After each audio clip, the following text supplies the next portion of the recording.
Hello mga idol, welcome ulit dito sa Uni at sa ginagawa kong mundo. Ipasyal ko ulit kayo dito sa loob para masilayan nyo din kung ano ang mga designs na nilagay ko. Unahin na natin dito sa bahay ko, ito nga pala yung sala, ito naman ang kusina at syempre may banyo din para kompleto. Punta tayo sa taas kasi nandoon ang aking kwarto. May gaming setup pa yan dyan para maangas tingnan. At syempre hindi lang yan ang nagawa ko, tara sa labas at ipakita ko sa inyo.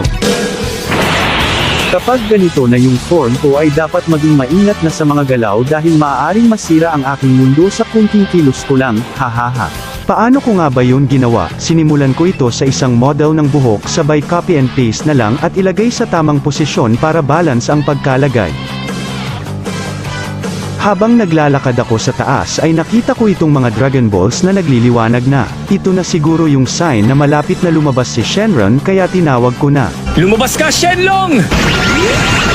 Masyadong malaki si Shenron dito sa malapit kaya kailangan natin mag-teleport sa malayo upang masilayan natin siya. Kung gusto nyo makita si Shenron, visit nyo lang ako sa mundo ko at pwede nyo din gamitin ang model ko. Tara na at mag-Unicraft.